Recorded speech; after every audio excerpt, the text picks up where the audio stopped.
Deputy CM Kalyan గారి పాలన ఎలా అనిపిస్తుంది? నెక్స్ట్ సీఎం, డిప్యూటీ సీఎం కాదు, నెక్స్ట్ సీఎం. ఏం నచ్చింది ఆయన పాలనలో? పాలన అంటే తెలుసు, పాలన గురించి కొత్తగా చెప్పాల్సిన అవసరం కూడా లేదు. ఆయన గురించి పాలన అంటే అయింది. ఆయన సొంత డబ్బులు కూడా ఖర్చు పెడుతున్నారు. అవును, మూవీస్ వదిలి ఆయన తలుసుకుంటే రాజకీయాలకు రానవసరం లేదు.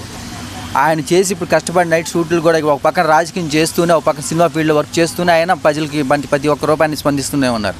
అంటే సొంత డబ్బులు కూడా ఇస్తున్నారు. అది ప్రతి రూపాయి ఇస్తున్నారు కదా. కళ్యాణ్ గారు నెగిటివ్ చేసే వాళ్ళకి ఏం చెప్తాం?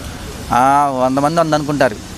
ఆయన పాలన మాత్రం అలాగే ఉంటుంది. జగన్ పవన్ ఇద్దరిలో బెస్ట్ లీడర్ ఎవరన్నా? మీకు తెలుసు, పవర్ స్టార్ అని. కళ్యాణ్ గారిలో మీకు నచ్చే క్వాలిటీ ఏంటి? నచ్చిన క్వాలిటీ ఏముంది, మానవత్వం ఎక్కువ ఉంటుంది ఆయన.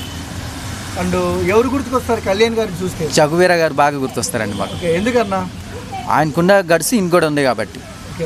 రాబోయే రోజుల్లో కళ్యాణ్ గారు ఎలాంటి అధికారంలో ఉండొచ్చు? నెక్స్ట్ రాబోయే కాలంలో సీఎం, డిప్యూటీ సీఎం కాదు, నెక్స్ట్ సీఎంఏ. అంటే నా ఫ్యామిలీ కన్నా ప్రజలు ఎక్కువ అన్నారు కళ్యాణ్ గారు.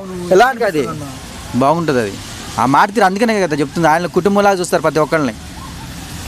అంటే మొన్న అన్నారు ఒక ప్రెస్ మీట్లో, మీరంటే నాకు చాలా ఇష్టము, మీకోసమే నేను వచ్చాను. ఎలా అనిపిస్తుంది? అవును, ప్రాణాలు ఇస్తానికి కూడా చాలా మంది ఉన్నారు కదా ఆయన కోసం. మేము కూడా ఉన్నాం. అంటే అన్న అసెంబ్లీలో కూడా నేను తప్పు చేశాను, నా మీద చర్యలు తీసుకోండి అన్నారు కళ్యాణ్ గారు. ఎలా అనిపిస్తుంది? కరెక్ట్గా చెప్పారు. అవును, రూల్స్ నేను సీఎం అయినా ఏదైనా సరే నేను కూడా ఒక మీతో పాటు ఒక అన్నాడు, అంతే సామాన్యుడు అని చెప్పేశారు. మన రోజా గారు మాట్లాడుతూ నేను ఇప్పుడు పిఠాపురం పోయినా గెలుస్తా అనింది. దాని గురించి ఆల్రెడీ ఏం జరిగింది ఆల్రెడీ చూసాం కదా.